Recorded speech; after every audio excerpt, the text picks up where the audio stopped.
All right, let's get to it. It's Mr. AIS here, my beautiful wife, Miss Jasmine. Hello, everyone. Hello, everyone. We doing this podcast this sunrise to bring awareness to Men's Mental Health Month, which is in June. We don't hear a lot about it. So I wanted to do my best to bring awareness to Men's Mental Health Month. And I just so happen to have my wife here because she can give insight on, how women see it and gain education on how women deal with men with mental health issues and things of that nature. So that's why my beautiful wife is sitting over there, and that's why she is here. So let's jump right into it. With it being Men's Mental Health Month, I wanted to bring awareness to what men struggle with on a daily basis, and that's just being a man. And you might think that is just something as simple.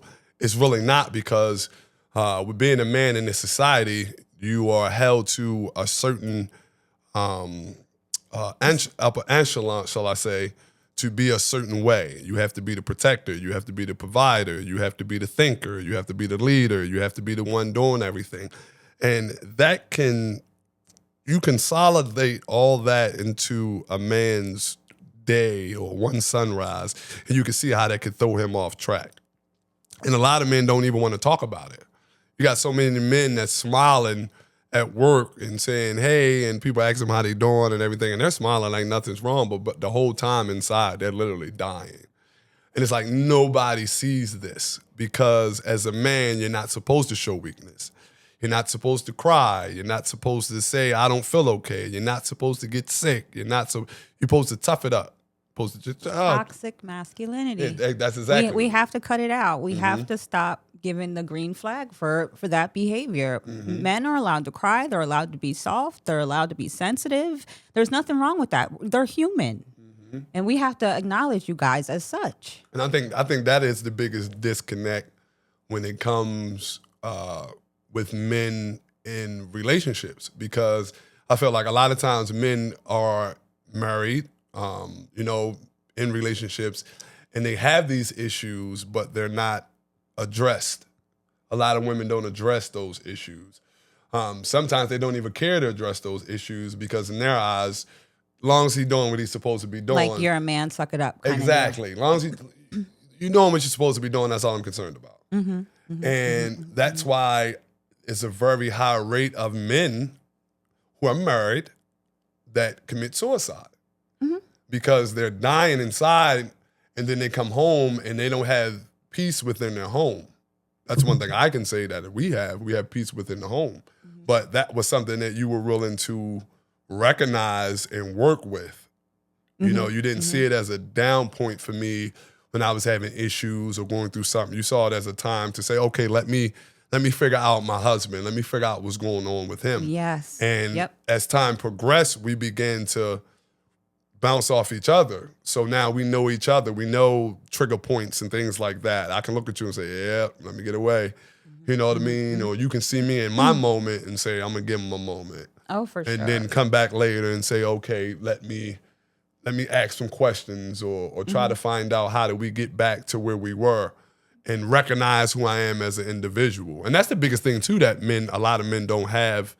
A lot of men don't have women who speak life into them on a daily basis. That's a big thing for men. Ladies, it's like women want to hear it, men want to hear it too. Yes. It's the truth. Yes. They want to know that they're strong, they're capable, yes, that they are a hero in your eyes. You know what I'm saying? Like, yes, he goes out every single day and makes sure that the bills are paid, that he's bringing home the bacon so you can fry it up and everything like that. I mean, that's how our household works. I'm not saying all households are this way, but you have to respect it. You have to big it up. You cannot just be passive about it. Like, you can't. It's not fair. It's not fair. These men walk around, and it's heavy. Life is heavy for them. And I see it. I have a brother. I have a father. Unfortunately, we don't really have a relationship, but I'm around men, and it's just not, they don't have a soft place to land. Yeah. And that, I think that's what breeds the quote unquote toxic masculinity thing that we spoke of earlier. And I'm not saying that, because when I speak on men's mental health, I speak on the things that we deal with as men that hold us down and hold us back, but I also speak to the men as well, because I also want men to understand that and overstand that as a man, there are certain things that you have to do as a man that is embedded within your system, embedded within your DNA. And I always go back to the lions, and my wife will tell you, I tell a story all the time.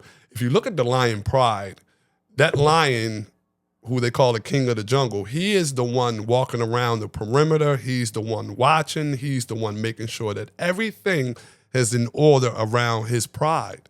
And when the female lion goes out, when she goes out and gets the food, she makes sure he's the first one to eat. She gets the food, she lines everybody up. But if you really want to know who be running that pride, it's the women. It's not actually the so-called king of the jungle. It's actually the women that's running that pride.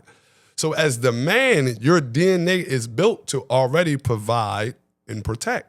That is just who you are as an individual. That's part of your DNA makeup.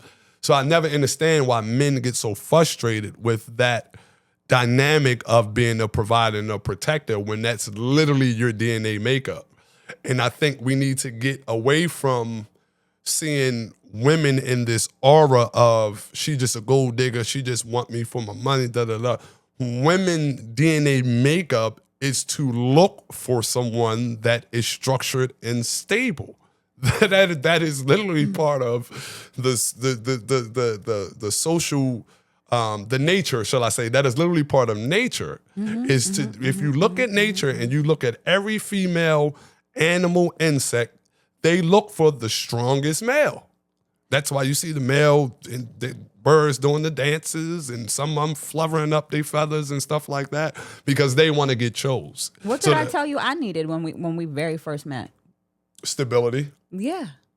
You told that was the biggest thing. And I want you guys to understand, like when me and my wife when I first tried to engage, she denied me. And she told me, you got a lot going on. You need to go work on yourself before you think that I am even going to look your way. And I could have took that as, who she thinks she talking to? But as a man, I understood that there was some things that I needed to work on. There was some things that I needed to be better at because I was still living a life that I shouldn't have. You dig?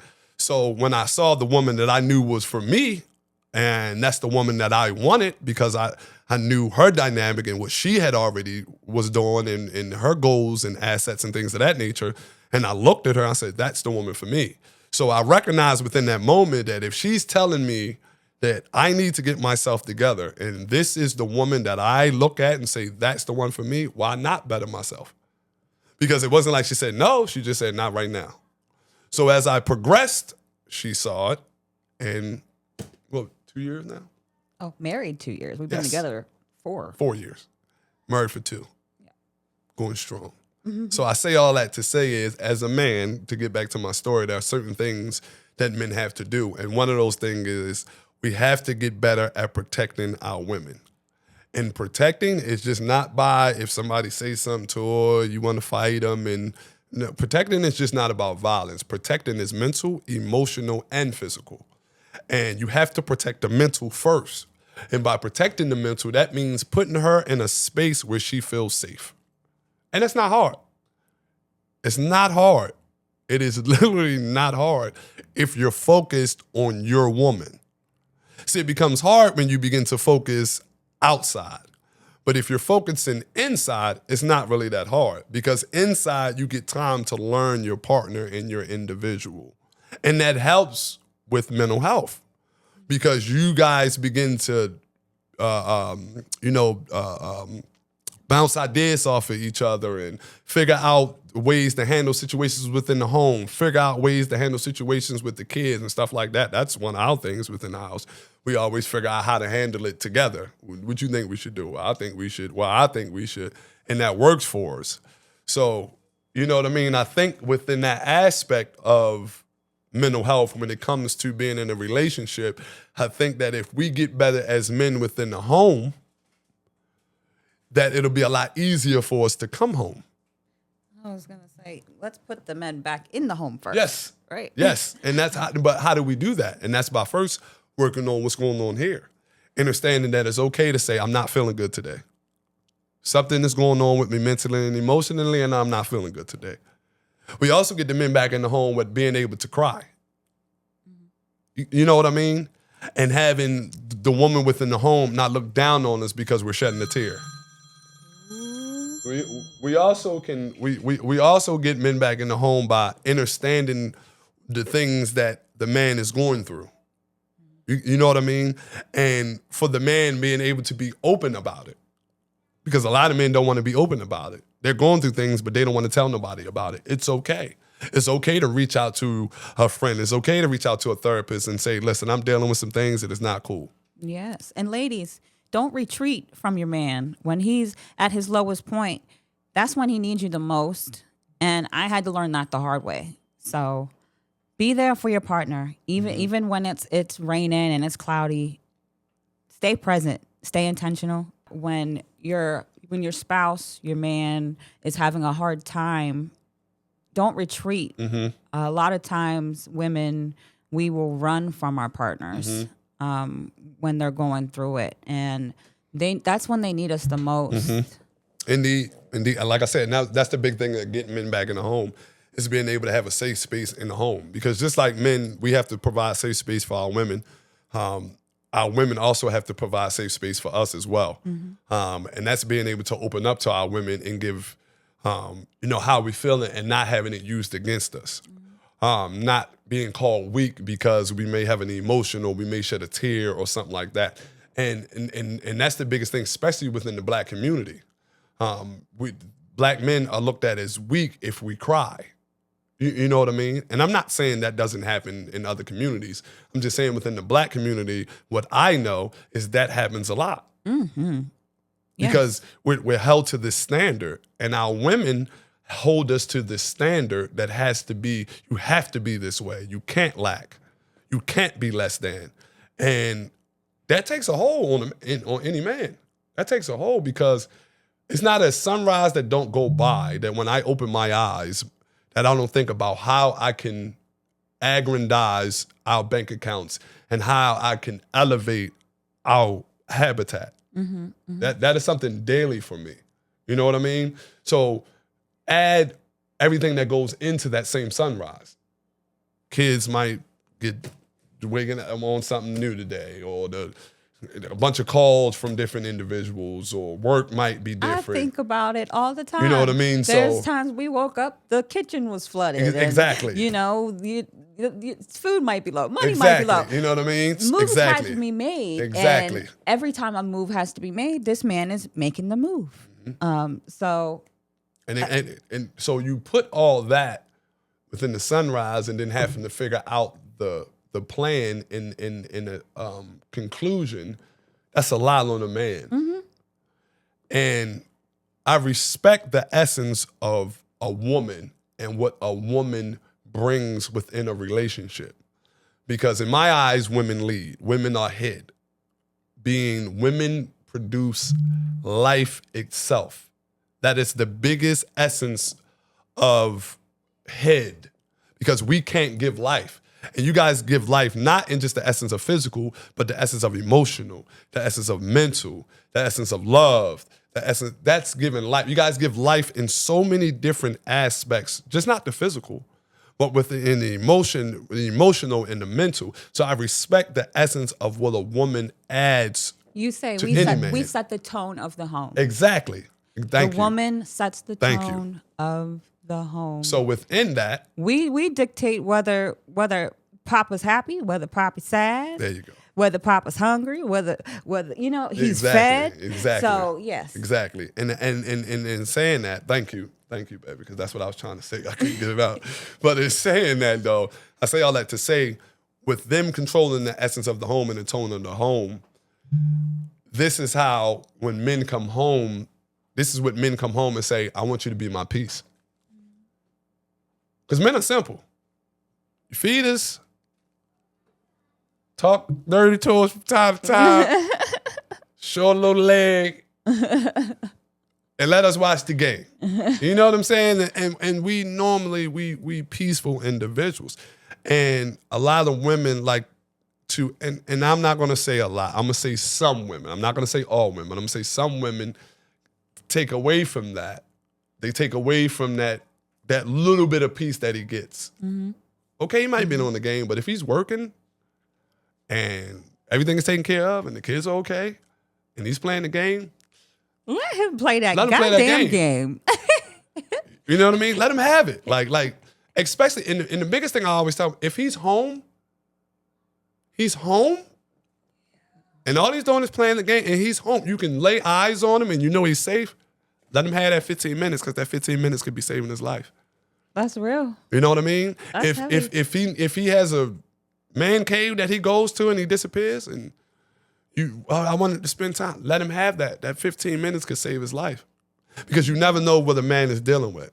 That's peace for us, because it gets to the point with my wife, I begin to miss her within the home, because we have our times, we have our me times, we do. Oh, for sure. We have our me my times. feet. I roll my hair. Yep. Yes. She turns on a little show. She might pour a little wine. And I go downstairs. And I go in my studio and I watch my games, pay some bills. But after about an hour or two, I wonder what she's doing. Because we have had that time apart. And I think what happens is within relationships, a lot of people look at relationships like you no longer have privacy. That's what we was talking about the one day. You no longer have privacy. Just because her and I are married don't mean we still don't have privacy. She has her privacy and I give it to her. I have my privacy and she gives it to me. And that makes us work as a whole. And I say all that to say, this is how you help men with mental health. This is how you help settle your man within the home. Because if we want men to be back in the home, because we need men back in our homes, we need men providing, we need men helping with these children. It's not on our women to help take care and provide for these children. I'm getting sick of that. We need women back in, need men back in there doing what they're supposed to as men. At the same time, if we want our men back in the home, we have to make sure that we're providing a safe space for the man, just as the man needs to make sure he's providing a safe space for his woman. A king and a queen within the castle runs the castle together. It's not just the king running the castle. That queen is the one that's giving him insight. I don't think you should do that. Maybe you shouldn't do that. Try it this way. She's the one giving him that insight. So it takes the king and the queen to run both, to run that full castle. So with mental health, the way to help your man with mental health is to, one, recognize him as a man. Don't just recognize him as a bank or a tool because he can fix everything in the house, or he did. Recognize him as a man. See him. Hear him. Respect him. Don't talk down on him because you're mad. That's not good for him. Because those little nuggets that you're dropping off in them when you upset and then you mad sits with a man for a while. He has to think about that. Then he has to analyze himself as an individual. Even when he think he's doing so much, that little nugget that you gave him, it's just like prime examples, like when a football player threw for 365 yards that game. He threw 3 touchdowns, but he threw 1 interception. He's going to harp on that 1 interception the rest of the week until they play the next game. That's what it is with men when they hear that one little nugget, because he's thinking he rocking it. Sometimes we get in this thing, men work off pride. That's another thing men have to stop doing. Stop working off pride. Put your pride to the side. You're not a punk sometime because such and such says something to you. That don't make you a punk. It's okay to walk away. It's okay to walk away. It's okay to be like, you know what? You got it. That's how you also help your mental health. But within the home, don't belittle your man. Love on your man. Speak life into your man. This helps with his mental health. This helps a lot with his mental health. Just as we have to provide that for our women also have to provide it back. And we need to stop going back and forth. We got to stop that, because that's getting on my nerves too. Men need women, women need men. Period. Let's just get that out the way. I don't care who is paying what and who is who and all that other and all that. Let's deteriorate the 50-50 right now. Let's just get that out of there. A woman needs a man just as well as a man needs a woman. Period. There are certain dynamics that may work in your household that may not work in somebody else's household. So if it's working for you in your household, proceed. But do not base your livelihood and what's going on in your household off another's, because that will take away from your relationship. Because me and my wife's relationship is not somebody else's relationship. Some people may look at our relationship and be like, yo, how? You know what I mean? We've had that. We've had people asking, yo, how do y'all do it? Because we've learned how to help each other's mental health. Mm-hmm. We've learned Doesn't how happen to. overnight. It doesn't. That's enough. Thank you. Thank you, baby. It takes work. And if you're not willing to put the work in, then stop now. You have to put the work in. You can't run, you can't fret at the first sight of an issue. Because if that was the case, we probably wouldn't have made it 2 years. You know what I mean? But we didn't fret at the first sign of issues. We learned how to deal with those issues. It ain't always been sunshine and candy canes. I always say, I'll see you on the other side. You know what I'm saying? On It the ain't other always side been- of the BS, I'll see you. Exactly. Exactly. And that's what it is. Because at the end of the day, guess what? She ain't going nowhere. I ain't going nowhere. Definitely ain't. We ain't going nowhere. And learn how to keep people out your business. What goes on in our household stays in our household. It ain't nobody business what's going on in our household. That's another thing that helps with the mental health. And it helps keep your relationship strong because people are not digging all in your relationship and spraying lies and talking about this person, because once you tell that to that person, now that person views them as that. So you got to think about that. You know what I mean? Yeah, don't ever spray your partner Exactly. publicly or even to your family or your friends. Don't do that. It's whack. Because you be all hugged up with them, but you be talking shit on the low. Like, And that's what you don't want to do. So, I wanted to give y'all this sunrise a glimpse in men's mental health, but also how it is in the relationship and being married. So that's what we had with this here. And I appreciate everybody that checked this out. But before we go, I do want to touch on one thing. My cousin Brandon Johnson passed about a year ago now. has it been a year No, it's only already? been a year, a couple months. No, yeah. Couple months now. Feels like forever, but and he dealt with mental health issues. And he wasn't the type of individual to really talk about. That was Auntie that I'm thinking about. That's why I feel about a year now. Aw.